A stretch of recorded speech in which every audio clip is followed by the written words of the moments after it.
Asandrato ny lohanareo ry vavahady, ary manandrata ny lohanareo ry varavarana fahagola mba hidira ny mpanjaka ny voninahitra. Iza izao mpanjaka ny voninahitra izao?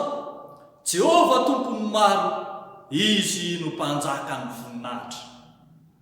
Ry avako malala amin'ny fifaliana no iombonantsika indray amin'izao Fanompoam-pivavahana ho fahatsiarovana ny Andro Niakarana Tompo ho any an-danitra izao, ko ampiombona ny fotsika sy ny saitsika ary ny fivavahantsika isika hidera sy hamme voninahitra an'Andriamanitra. Ho ampitombona ao aminareo ane ny fahasoavana sy ny fiadanana avy amin'ny Andriamanitra ray sy Jesoa Kristy tompony finoantsika. Amen. Hidera an'Andriamanitra isika manao hoe: faly aho raha hoy izy ireo tamiko, andeha isika ho an-tranon'i Jehova. Ny tongotray efa mijoro eo anatin'ny vavahadinao Jerosalema. Tenao Jerosalema izay efa vita, tahaka ny tanàna efa voalamina tsara. Aminy akaran'ny firenena dia ireo firenen'i Jehova. Lalàna amin'ny Israely izany mba hisaotra ny anaran'i Jehova. Fa aminy misy seza fitsarana mipetraka, dia ny seza fiandrianan'ny mpianakavin'i Davida. Amen.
Aoka iombona amin'ny vavaka isika ry avako. Andriamanitra ny voninahitra ianao, ny fiandriananao mahelika izao tontolo izao. Andriamanitra tompo sy mpanjaka, ilay manana ny fahefana rehetra any an-danitra sy ety an-tany ianao, tsaronay manokana. Amin'ity andro an'ity miombona amin'ny fiangonana kristianina rehetra manerana izao tontolo izao, ilay fakanao voninahitra ho any amin'ny toeranao, dia ilay fiakarana tamboninahitra hoeny amin'ny seza fiandriananao. Koa manondrika ny lohanay izahay, manandratra ny feonay izahay, hidera mankalaza mame voninahitra anao fa Andriamanitra tompo sy mpanjaka, tompo ny tompo, mpanjaka ny mpanjaka ianao. Amin'ny anaranao Jesoa, ilay omem-boninahitra nanaovanay izany vavaka izany. Amen.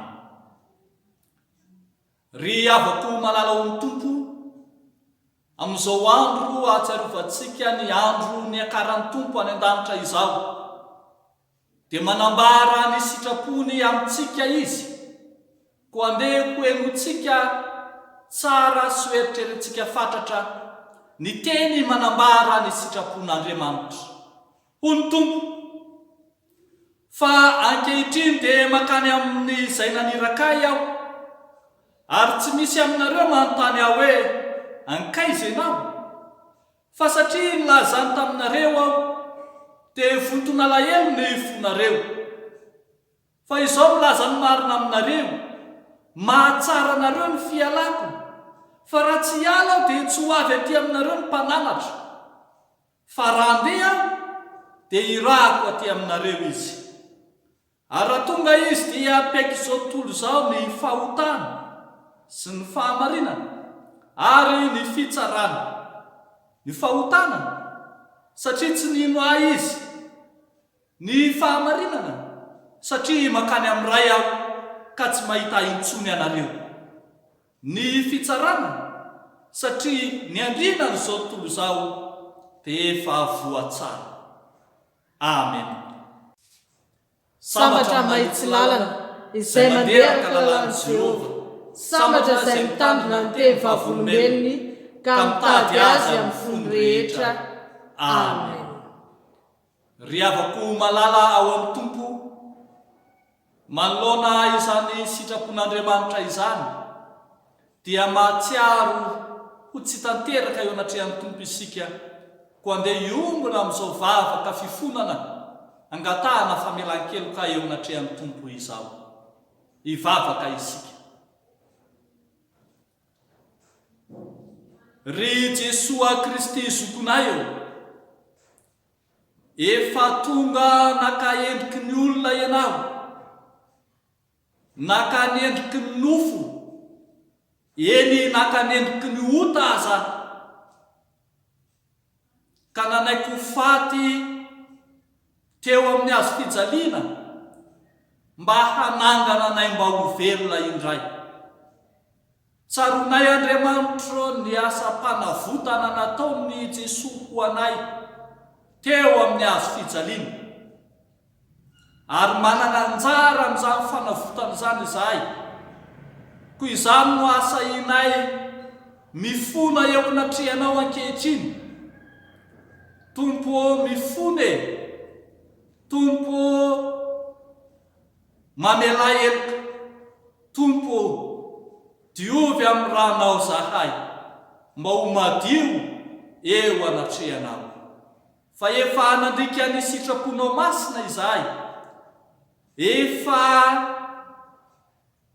tsy nino ny teninao zahay, efa nanao zinona ny amin'izay nambaranao zahay, koa mangataka fifonana famelan-keloka eo anatrehanao ilay mpamonjy tianay. Matoky izahay tompo, fa hainao ny manadio anay ary voasasanao ny helokay, ka amin'izao anim izao dia andeha amin'ny sitraponao zahay. Amin'ny anaran'i Jesoa Kristy tomponay. Amen.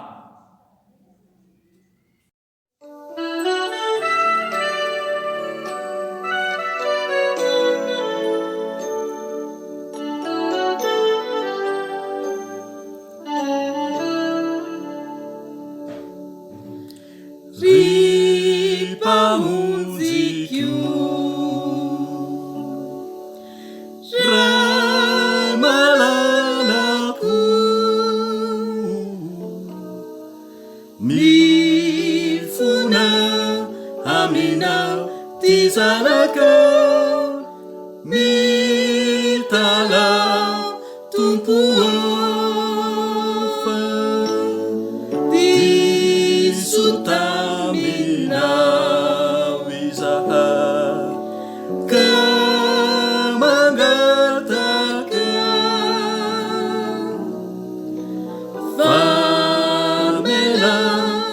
sy ny famindram-po avy aminao eo. Ry tomponay avy omeo anazy anio ny fomba sy masina ananana. De tsy overina hoe mbola hodeso ihany indray ny tena sy fanaizay ananana. Ry tomponay avy omeo anazy anio ny fomba sy masina ananana. De tsy overina hoe mbola hodeso ihany indray ny tena sy fanaizay ananana. Ry avako malala ao amin'ny tompo, raiso amin'ny fahatokina sy amin'ny filonary zao ny teny fanomezatoky izay atolotry ny tompo antsika arak'izay hita ao amin'ny soratra masina. Fa hoy ny tompo, fa izy kosa rehefa nanao fanatitra iray monja ho mandrak'izay noho ny ota, dia efa mipetraka eo an-tanana ankavanan'Andriamanitra, ka hatramin'izao dia miandry izy mandra-panao ny fahavalony ho fitoeran-tongony.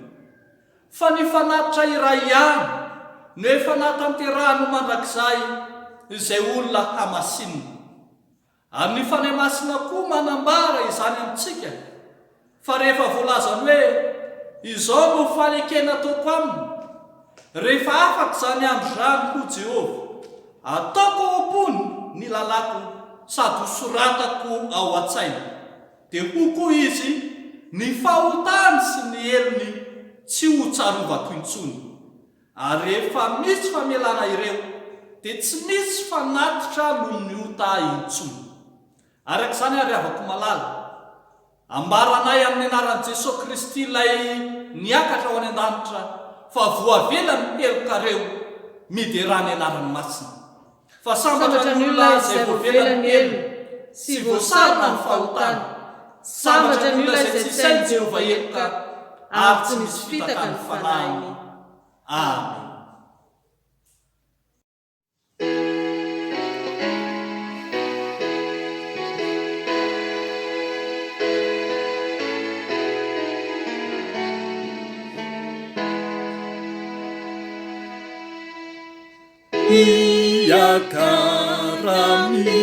Niakara ry mpanjaka fehibe, vitana ny famonjena zay nalay amina taty.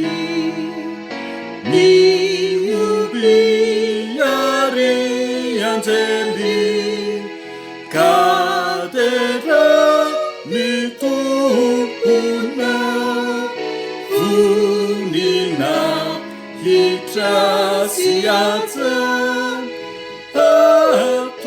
atoloria ziza.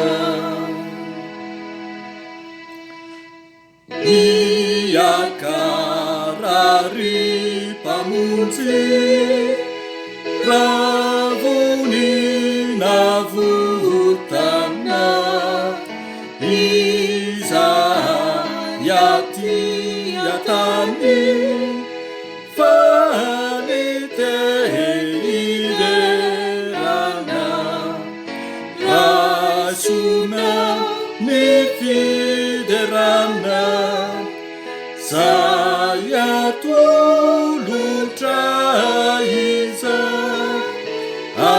Alleluia, alleluia, hoana panavotra.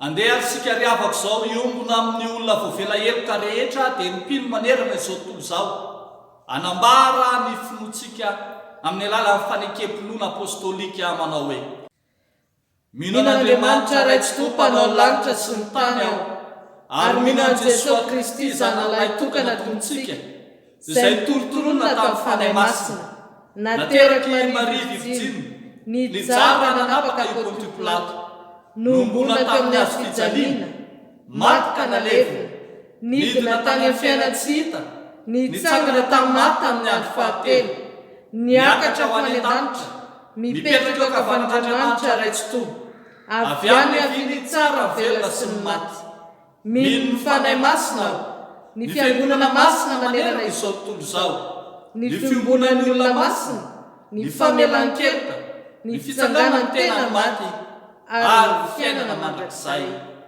Amen.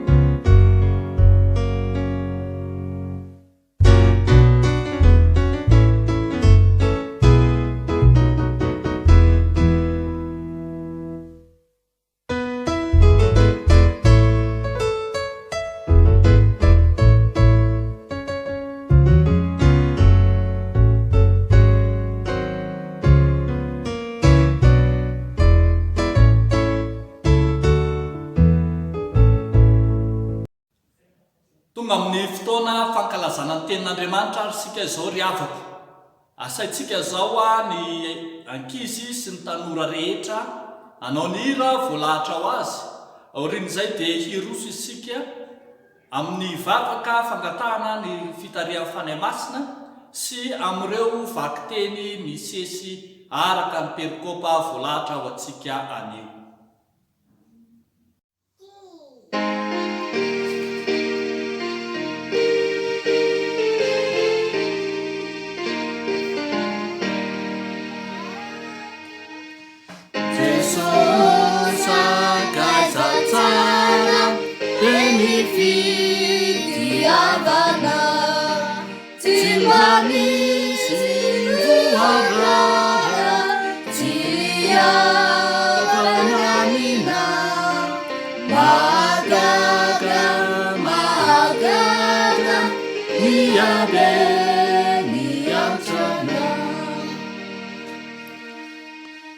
Sesomba manapia ni madinika wiza Tivili tiamia Anaratiana Emaleni Nilfabeni Erina Tisopa mujimuran manapia mamuje Fisanambu isanura misifa avalube Zai mameli karu zanawane. Ivavaka isika ry havako. Andriamanitra tonga ny fotoana hamakinay ny teninao, andrenesanay ny hafatra, manambara ny sitraponao ao amin'ny soratra masina. Azavao aty amponay re ny teninao, mba ho ampiarinay amin'ny fiainanay andavanandro, ivelomanay amin'ny mahampino, ary indrindra hijoronay ho vavolombelonao raha teo. Da io ny teninao, hamoa avy zato eny, avy arivo eny tsy anapataperana, ka tsy verina foana aminao ny teny, raha tsy efa natanteraka izay nandrahanao azy. Dia vangio manokana ary ny fondro eo mpiaino rehetra amin'ity andro anio ity, mba ho fo tahaka ny tanolona ka niriny ny teninao. Amin'ny anaranao Jesoa, ilay teny fiainana ho anay, nanaovanay izany vavaka izany. Amen. Salamo 7:7, andininy voalohany hatramin'ny fahasivy. Amin'ny anaran'ny Tompo manao hoe mity hafatana ary firenena rehetra miobi ho an'Andriamanitra fa Jehova no avy indrindra ka tokony atahorana. Mpanjaka lehibe ambonin'ny tany rehetra izy, mandresy firenena maro izy ho ambanintsika, ary firenena samihafa no ambany tondrontsika. Mifidy ny lovantsika ho antsika izy, dia ny voninahitry Jakoba izay tiany. Efa niakatra tamin'ny fiobian'Andriamanitra, Jehova niakatra tamin'ny fitsofana ny anjomara. Mankalaza n'Andriamanitra, eny mankalaza ny mpanjakantsika, eny mankalaza. Fa mpanjaka amin'ny tany rehetra Andriamanitra, mahaiza mankalaza tsara ianareo. Andriamanitra manjaka amin'ny firenena samihafa, Andriamanitra mipetraka eo ambony seza fiandrianany masina. Ny mpanapaka ny firenena samihafa miangona ho olon'Andriamanitra Abrahama, fa an'Andriamanitra ny ampingany tany, avo indrindra izy. Amen. Toy izantsika ry havako malala ao amin'ny filazantsara araka amin'ny Jaona 9:20, andininy 5 hatramin'ny 1:20, amin'ny anaran'ny Tompo manao hoe fa ankehitriny makany amin'ny izay nanirakay aho, ary tsy misy aminareo manontany aho hoe ankaiza ianao, fa satria nilazany taminareo aho, dia votony alahelo ny fonareo. Fa izao milaza ny marina aminareo, mahatsara anareo ny fialako, fa raha tsy hiala aho dia tsy ho avy aty aminareo ny mpananatra. Fa raha handeha aho dia irahako aty aminareo izy, ary raha tonga izy dia hampaiky izao tontolo izao ny fahotana sy ny fahamarinana ary ny fitsarana. Ny fahotana satria tsy mino ahy izy, ny fahamarinana satria makany amin'ny ray aho ka tsy mahita ahy intsony ianareo, ny fitsarana satria ny andrinan'izao tontolo izao dia efa voatsara. Amen. Faranantsika ry havako amin'ny epistily ho an'ny Hebreo 10, ny andininy 1:20 hatramin'ny 9:20. Vakitsika amin'ny anaran'i Jesosy Kristy ny teny. Ary ny mpisorona rehetra dia mitsangana isan'andro, manao fanompoam-pivavahana sy manatitra ireny fanatitra ireny ihany matetika, izay tsy mahaizitra ota. Fa izy kosa rehefa nanao fanatitra iray monja ho mandrakizay noho ny ota, dia efa mipetraka eo an-tanana ankavanan'Andriamanitra, ka hatramin'izao dia miandry izy mandra-panao ny fahavalony ho fitoeran-tongony. Ny fanatitra iray ihany no nahatanterahany ho mandrakizay izay olona hamasina, ary ny fanahy masina koa manambara izany amintsika, fa rehefa voalazany hoe izao no fanekena ataoko aminy, rehefa afaka izany androrany ho Jehova, ataoko ampony ny lalako sady hosoratako ao an-tsainy, dia ho koa izy ny fahotany sy ny heliny tsy ho tsarovako intsony. Ary rehefa misy famelana ireo dia tsy misy fanatitra noho ny ota intsony. Amen. Ray Masino, manamasinana ny fahamarinana, ny teninao ny fahamarinana. Amen.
Mbola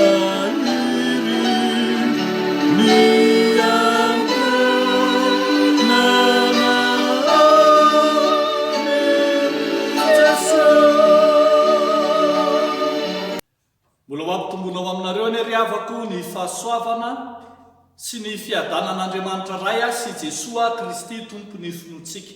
Amen. Andro Niakarana ny andro anio. Na raha marina koa dia hoe ahatsiarovatsika ny fotoana izay niakaran'i Jesoa Kristy ho any an-danitra.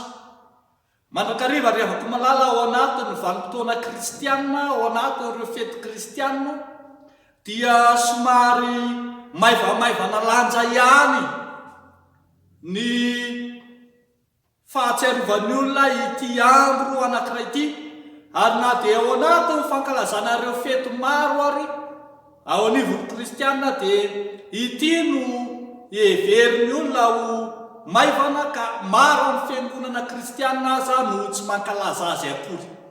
Mazava nefa ry havako ny ambaran'ny tenin'Andriamanitra fa izay tonga teto an-tany, izay nidina teto ambonin'ny tany no tsy maintsy miakatra ho any an-danitra ihany koa. Izay tonga teto an-tany no tsy maintsy hiakatra ho any an-danitra. Izay nidina no miakatra indray. Izany ry havako no hamezantsika lanja ity andro lehibe izay ankalazaintsika anio ity. Ary eo tenin'Andriamanitra telo izay nivakiana tamintsika dia maneho miasikasina eo anatrehantsika ny lanjan'izany andro niakarana izany, na ny lanjan'ny fiakaran'ny tompo ho any an-danitra. Andeha ry havako malala ho jerentsika tsiraray ireo tenin'Andriamanitra telo izay samy maneho ny fiakaran'i Jesoa Kristy any an-danitra, ka ho jerentsika Jesoa niakatra any an-danitra satria Andriamanitra izy. Hitantsika izany ao amin'ny Salamo 7:7. Ary raha mamakitsika ohatra ny andininy 5 dia hoy ny voalaza hoe efa niakatra tamin'ny fiobian'Andriamanitra, Jehova niakatra tamin'ny fitsofana ny anjomara. Jesoa niakatra any an-danitra dia ambaran'ny mpanao Salamo fa Andriamanitra, izany hoe ny fiakaran'i Jesoa Kristy any an-danitra dia maneho ny fiverenany indray amin'ny tontolo ny maha-Andriamanitra azy. Fantatsika tsara mantsy fa raha nidina teto an-tany izy dia naka ny endriky ny ota, naka ny endriky ny olombelona, naka ny endriky ny nofo. Fa ity fiverenan'i Jesoa Kristy ho any an-danitra ity dia hiverina indray ho amin'ny tontolon'ny lanitra sy ny maha-Andriamanitra azy, ka miverina feno amin'ny voninahiny izy. Tsy ilay Andriamanitra miafina intsony, tsy ilay Andriamanitra izay noaratsiana sy nororaina sy ampitondrana azy fijaliana intsony no Jesoa Kristy miakatra any an-danitra, fa Jesoa Kristy miverina amin'ny voninahiny. Ary izany no hitantsika eto amin'ny Salamo eto ry havako malala, fa rehefa miverina amin'ny voninahitra Jesoa Kristy dia ny tany rehetra sy ny mpanjaka eo aminy dia antsona mba hankalaza azy. Ho ny andininy 9 manao hoe mankalaza an'Andriamanitra eny mankalaza. Mankalaza ny mpanjakatsika eny mankalaza. Fa mpanjaka amin'ny tany rehetra Andriamanitra, koa mahaiza mankalaza tsara ianareo. Andriamanitra manjaka amin'ny firenena samihafa, Andriamanitra mipetraka ambony seza fiandrianany masina, ny mpanapaka sy ny firenena samihafa miangona ho olon'Andriamanitra Abrahama, fa an'Andriamanitra ny ampingany tany avy indrindra izy. Arak'izany ry havako malala, ity andro niakarana ity izay tsarontsika anio dia miantso ny fiangonana, miantso ny mponina, miantso ny vahoaka sy izao tontolo izao hankalaza, hanome voninahitra an'Andriamanitra, satria Andriamanitra mendrika fankalazana izy, Andriamanitra tompon'ny fanjakana izy, ka mendrika ho ankalazaina. Manaiky azy arak'izany izao tontolo izao satria tafaverina any amin'ny voninahiny izy. Rehefa mijery tsika ry havana ny fitantaran'ny Luka Luka 4:20 ny amin'izay nampiakarana Jesosy Kristy ho any an-danitra dia hoy ny voalaza manao hoe ary Jesosy nitondra azy hatramin'ny Betania ka nanandra hatramin'ny tanany ka nitsodrano azy. Ary raha mbola nitsodrano azy izy dia nisaraka taminy ka nakarina ho any an-danitra. Ary izy ireo nitsoaka azy dia niverina ho any Jerosalema sady faly indrindra.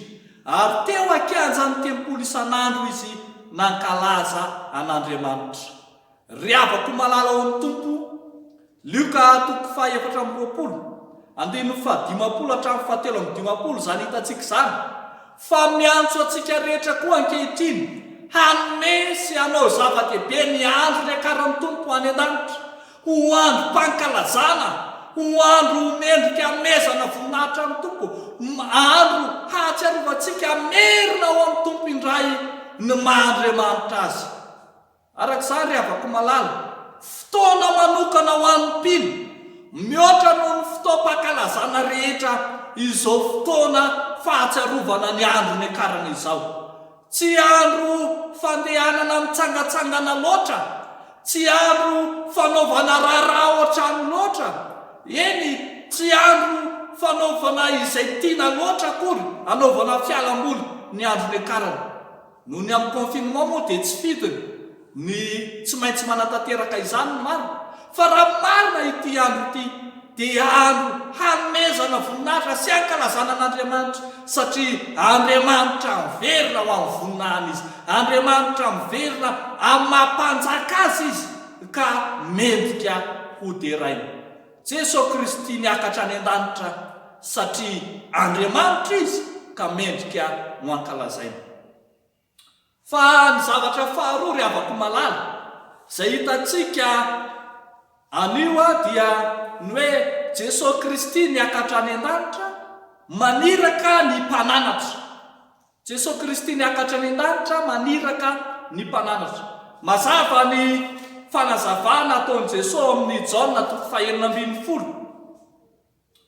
ny andininy 5 hatramin'ny 20, indrindra ny amin'izay ilazany eo amin'ny andininy 7 hoe izao milaza ny marina aminareo, mahatsara anareo ny fialako, fa raha tsy miala aho dia tsy ho avy aty aminareo ny mpananatra, fa raha andeha aho dia irahako aty aminareo izy. Na inona lahelo ny mpianatra raha nandrefa handeha hiala eto amin'izao tontolo izao Jesosy, dia ilay fanahy masina izay irahan'ny Tompo no ampionina sy anala ny alahelon'izy ireo. Fa ankoatr'izay ihany koa dia antony lehibe ny fanahy masina na ilay mpananatra eto amin'izao tontolo izao dia izay ambarany andininy 5 sy 7 sy 10 ary 11 fa tonga ny mpananatra hampiaiky izao tontolo izao ny fahotana sy ny fahamarinana ary ny fitsarana. Riavako malala ao amin'ny Tompo, fony Jesosy Kristy tonga tetỳ amin'izao tontolo izao naka ny endriky ny olombelona dia maro no tsy nino azy, maro no tsy nandray ny fampianarana, maro no tsy nandray azy ho zanak'Andriamanitra. Eny, izany tsy fanekena azy zany, izany no antsoina hoe fahotana. Ka ny fanahy masina no ampiaiky ny olona any Jesosy Kristy, hamerina ny olona ho ao amin'ny Jesosy Kristy indray. Io fanahy masina io ihany koa no ambara fa hamerina ny olona amin'ny fahamarinana, satria feno tsy fahamarinana ny fiainan'i Jesosy, ny fiainana niarahan'ny olona tamin'i Jesosy teto amin'izao tontolo izao.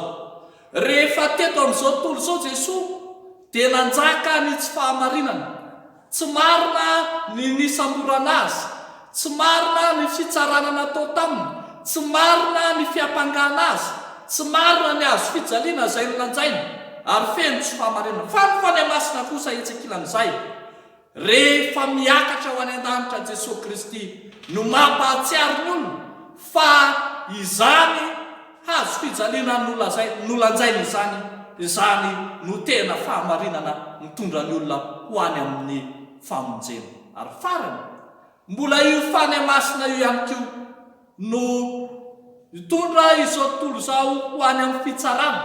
Raha marina kokoa hitondra ny fitsarana marina satria haintsika tsara fa i Satana dia mpiapanga, i Satana dia mpamitaka, i Satana dia haintsika fa andriran'izao tontolo izao efa voatsara mialoka tsy manana fahefana eto, fa rehefa tonga ny fanemasina dia hifarana ny fitsarana io Satana izay mpisandoka fitsarana io. Ry afaka ho malala ho tompo, zava-dehibe eo amin'ny fiainam-pino arak'izany ny Andro Niakarana, ahafahan'ny mpino sy ny kristianina rehetra manokatra ny fony ny sainy ny masony handray ny zava-misy marina momba an' Jesosy Kristy. Io fanemasina izay irahan'ny tompo io ka no manazava ao anatin'ny mpino ny amin'ny famonjena marina izay omeny tompo sy nentin'ny tompo teto amin'izao tontolo izao. Io fanemasina izay nirahan'ny tompo io no manokatra ny sain'ny mpino hahatakatra ny asa-pamonjena lehibe ny tanterahan'i Jesosy Kristy. Ary mbola io fanemasina io ihany koa no ahafahantsika rehetra mahafantatra ny famonjena sy ny fitsarana izay nataon'ny tompo tamintsika. Ry afaka malala, fotoana fanadiovan-tena, fotoana izay handiniantsika tena eo anatrehan'ny tompo arak'izany ny Andro Niakarana, satria raha tsy niakatra ao any an-danitra ny tompo tsy hanome antsika ny fanemasina hahatsiarovantsika tena izy, koa manomana antsika rehetra sahady zany handray ny fanemasina, manomana antsika rehetra sahady hanaiky ho diovy ny fanemasina. Farany ry afaka malala, ny Jesosy Kristy miakatra any an-danitra dia Jesosy Kristy ilay manao fanatitra tena izy. Jesosy Kristy miakatra any an-danitra dia Jesosy Kristy manao fanatitra tena izy. Hoy voalazan'ny bokin'ny Hebreo toko 10 hoe ny mpisorona rehetra dia mitsangana isan'andro manao fanompoam-pivavahana sy manao ireny fanatitra ireny ihany matetika izay tsy mahaisotra ota. Fa izy kosa rehefa nanao fanatitra iray monja ho mandrakizay noho ny ota dia efa miperika eo an-tanana kavanan'Andriamanitra. Arak'izany ry afaka malala, ampitahin'ny bokin'ny Hebreo ny fisoronana tamin'ny testamenta taloha sy ny fisoronana amin'ny tontolon'ny testamenta vaovao. Ny testamenta taloha dia manambara fa ny mpisorona dia manao fanatitra isan'andro noho ny ota, ary etsakilan'izay dia tsy mahafaka ota akory ary ireny. Fa ny amin'ny fisoronan'ny testamenta vaovao dia ambara fa indray mandeha monja ary mahafaka ota satria efa tonga eo tena kavanana ray. Raha jerena zany ny fampitahana ry afaka ny amin'ny tontolon'ny fanekena taloha sy ny fanekena vaovao. Ny fanekena taloha manao fanatitra matetika isan'andro, ny fanekena vaovao indray mandeha monja teo amin'ny hazo fijaliana. Ny tontolon'ny fanekena taloha tsy mahafaka ota, fa ny tontolon'ny fanekena vaovao mahafaka ota. Rehefa jerentsika ry havana ny fanalahidiny zany fanatitra tokana mahafaka ota izany dia satria fanatitra tena izy nataon'i Jesosy Kristy. Fanatitra tena izy fa tsy ny farana teo amin'ny hazo fijaliana, tsy ny farana teto ambony tany ilay fanolora tena, fa tonga tany an-danitra, tonga eo an-tanakavanany ray. Zao ny voalazana hoe dia efa mipetraka eo an-tanakavanan'Andriamanitra ka hatramin'izao dia miandry izy mandra-panao ny fahavalony ho fitoeran-tomony. Fa ny fanatitra iray ihany no nahatanterahana ho mandrakizay izay olona ao amasinina. Zany hoe zany tena tonga amin'ny fahatanterahany tanteraka, fahatanterahana fino ilay fanatitra izay nataon'i Jesosy Kristy, ilay fisoronana izay nataon'i Jesosy Kristy. Tsy nijanona teo amin'ny hazo fijaliana, tsy nijanona teto ambonin'ny tany, tsy nijanona tamin'ny fomban'olombelona ilay fanatitra nataony, fa tonga any amin'ny tontolon'ny lanitra izay maharitra mandrakizay. Ry afaka malala, tena fanatitra tanteraka tonga eo an-tanakavanany ray ny fanatitra nataony Kristy. Arak'izany, fanatitra hahazona fahamasinana izany, fanatitra hahazona famelan-keloka, fanatitra hahazona vokatra. Tsy fanatitra miverimberina, fa fanatitra izay mitondra ho any amin'ny fahatanterana. Miantso antsika zao tenin'Andriamanitra izao ry havako malala, tsy hiverina intsony ho any amin'izay misy mpanalalana, tahaka ny fanaony fanekena taloha. Tsy hiverina intsony hitady mpisorona hafa hitondra ny fanatitra, fa kosa hifantoka amin'i Jesosy Kristy ilay mpamonjy tokana, mitondra ny fanatitsika ho eo anatrehan'Andriamanitra. Mazava zany, ny vanim-potoanan'ny Andro Niakarana ry havako malala no mamerina ao anatin'ny fotsika sy ny saitsika ny fifandraisantsika marina amin'Andriamanitra, fa tsy misy mpananana hafa intsony ambara afa-tsy io Jesosy Kristy. Misarika ny saitsika zany ry havako malala, tsy hanao vavaka intsony miantefa amina olombelona, tsy hanao vavaka hitodika amin'izay olona heverina ho masina, fa hampifantoka ny fihavahantsika kosa amin'Andriamanitra, lay mpanalalana tokana, lay nampiavana antsika amin'Andriamanitra. Famonjena azo antoka, famelan-keloka azo antoka, famelan-keloka tokana no atolotr'Andriamanitra antsika. Noho izany, zao andro Niakarana izao no ahazoantsika tombony amin'izany famonjena lehibe izany. Raha fehezina ary ny tenin'Andriamanitra ry havako, dia miteny fa azo antoka ny famonjena. Midika zany fa azo antoka ny fiakaran'i Jesosy Kristy any an-danitra, miverina amin'ny tontolon'Andriamanitra, ilay maha-Andriamanitra feno azo izy, ka isika rehetra ny ambany lanitra rehetra hiondrika hiankohoka sy hanome voninahitra azy. Dia ho n'Andriamanitra irerian'ny voninahitra ho amintsika kosa izany teniny izany. Amen.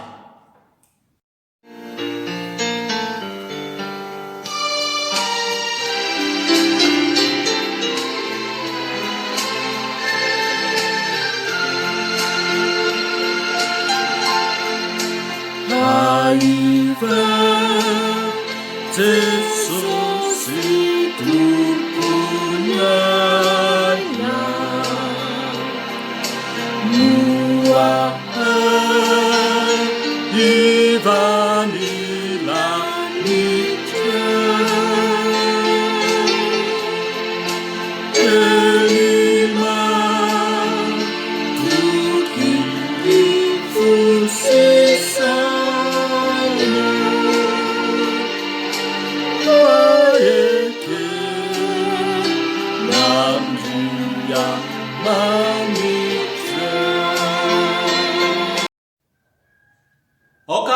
mivavaka isika ry havako.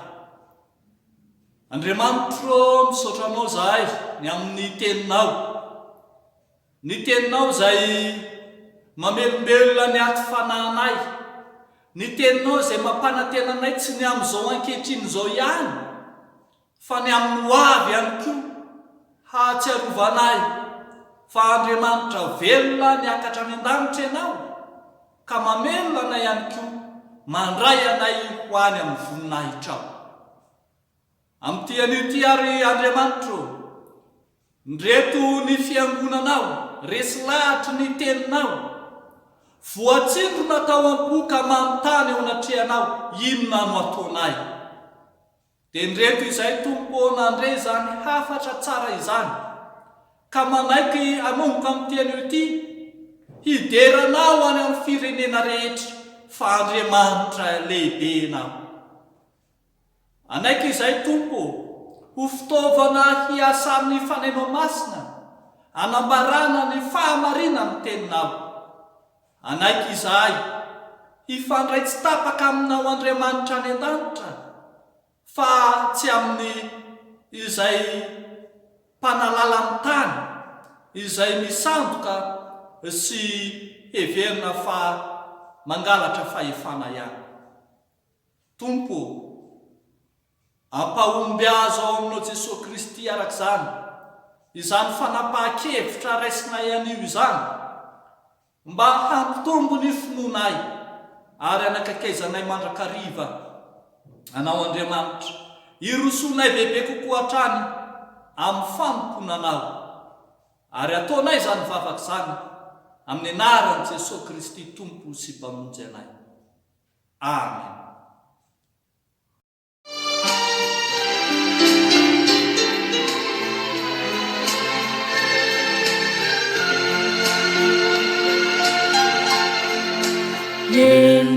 Yesus kiku Jesus itu Zagate nalehibe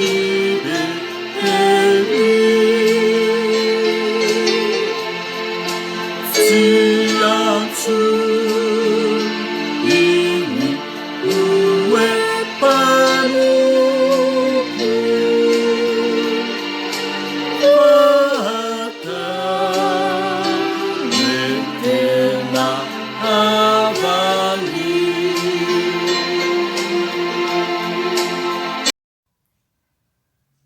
Andriamanitra mivavaka izahay ho an'ny fiangonanao.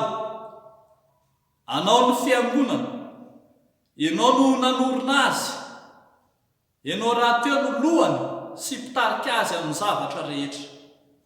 Koa tehirizy Tompo ny fiangonanao, ho fiangonana velona, ho fiangonana mandresy. Entinay ambavaka aminao manokana, ireo tompon'andraikitra ara-piangonana rehetra. Ta io Tompo ny filohan'ny fiangonan'i Jesosy Kristy eto Madagasikara, ny mpitandrina irako Andriamasoami sy ireo Hebreo mpiara-miasa aminy. Ta io Andriamanitro ny filohan'ny synodam-paritany Tomasy navavahadin'ny filazany tsara, ny mpitandrina handritiana rakotondra zanany sy ireo Hebreo mpiara-miasa aminy. Ta io ny mpitandrina sy ny Hebreo ny fitandremana eto La Réunion, ary ta io ireo Hebreo isa-tokony amin'ny sampana samihafa sy ny fikambanana, ary indrindra ireo kristianina rehetra. Tompo, ny ezaka amin'ny fitoriana filazany tsara amin'ny endriny rehetra, ny tetik'asan'ny fiangonana rehetra, ny fitoriana ny anaranao amin'izao tontolo izao, dia ho toy ny fanatitra manopofona eo anatrehanao. Raiso ankasitrao Tompo, anambarana ny filazany tsaranao. Ataonay izany vavaka izany amin'ny anaran'i Jesosy lay mpiandry tsara. Amen.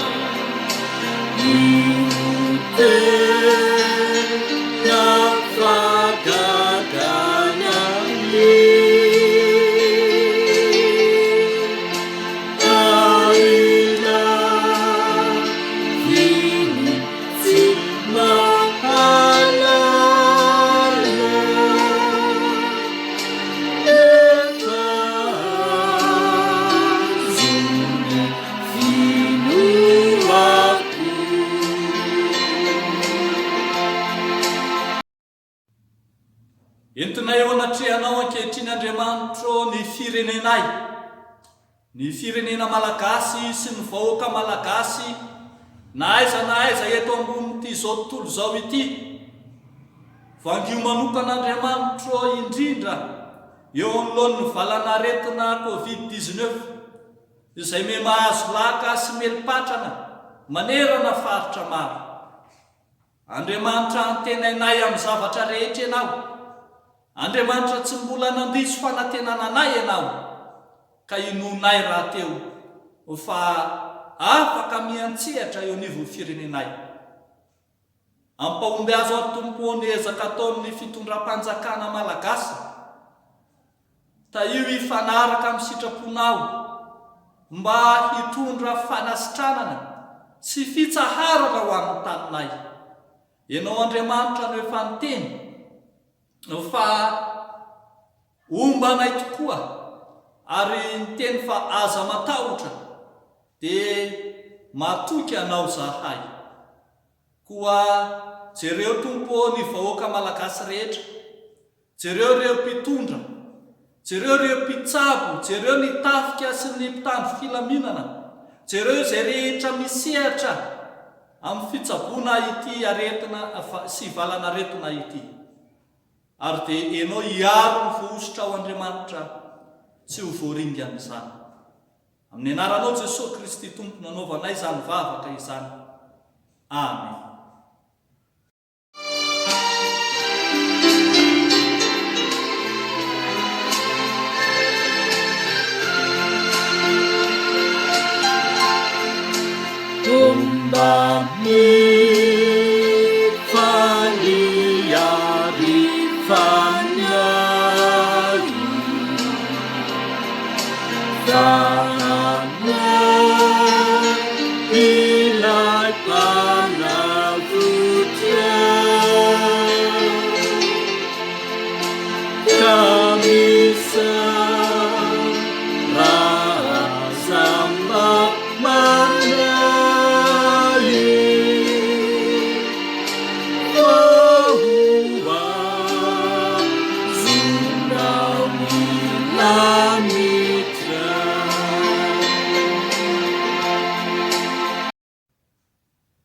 Andriamanitro, maro ireo manana etaeta mila vonjy eto amin'ny firenenay, eo anivon'ny fiarahamonina, eo anivon'ny fiangonana, eny eo amin'ny isan-tokantrano mihitsy azy.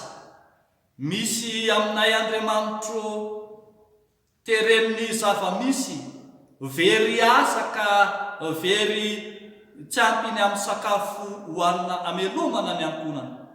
Maro Andriamanitro ireo izay mikaikaika noho ny tsy fahandriam-pahalemana. Ao Andriamanitro ireo izay hidira-trosa mihitsy azy. Mivavaka izay Tompo ho an'ireo izay manana ny tsy salama, ireo izay manam-pahoriana, ianao hanasitrana sy ampionina amin'ny alalan'ny fanainao masina. Fa maro manana hetaheta tiana sandratra eo anatrianao, koa indro asandratray ao anatin'izao vavaka mangina izao. Ianao no efa niteny fa ny fotoritory sy mangorakoraka tsy mba ataonao tsinontsino, koa miaino ny vavakay ry Andriamanitray.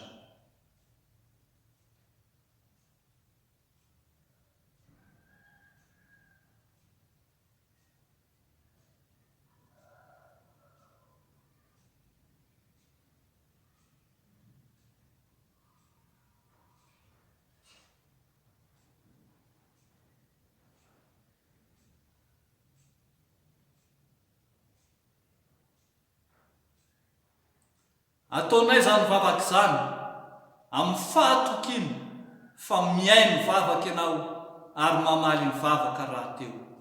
Dia atambatray ary izany vavaka izany Andriamanitro amin'ilay vavaka nampianarinao anay fa izay manao hoe: Rainay ao izay ny an-danitra, ho amasinina eny anaranao, ho tonga eny ny fanjakanao, atao eny ny sitraponao ety an-tany tahaka ny eny an-danitra.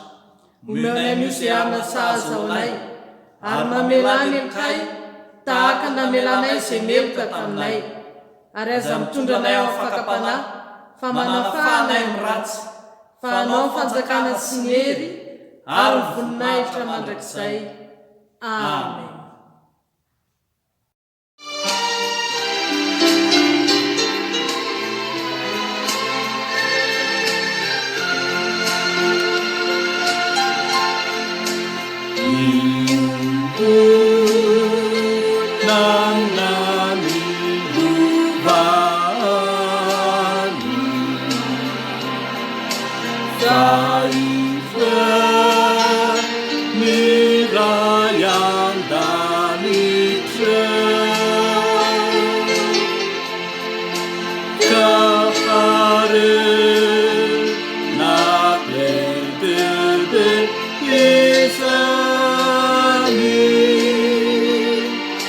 Awesome.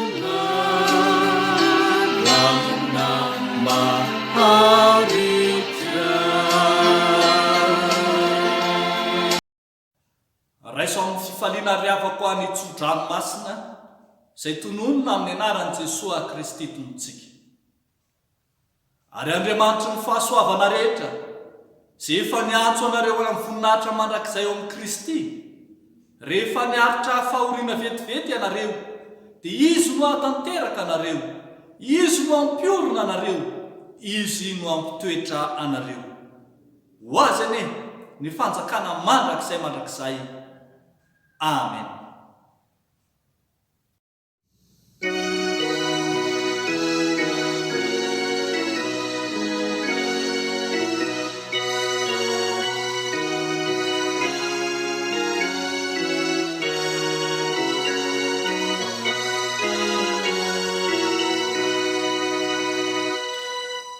Niakatra wandanitra, andanitra, mizanak'Andriamanitra. Alleluia, alleluia.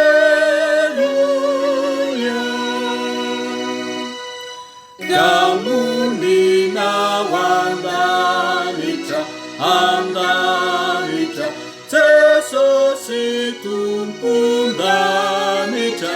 Alleluia, alleluia.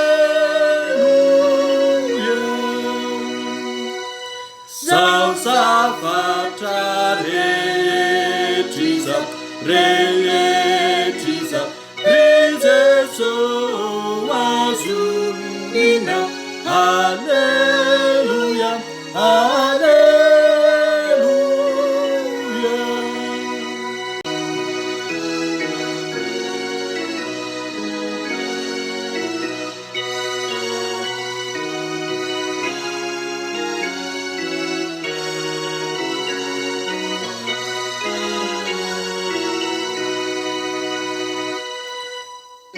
Isarana ritumpuo, ritumpuo, mierina sindrafu. Alleluia, alleluia. Famite resina, eresina, miratinu fungurana. Alleluia, alleluia.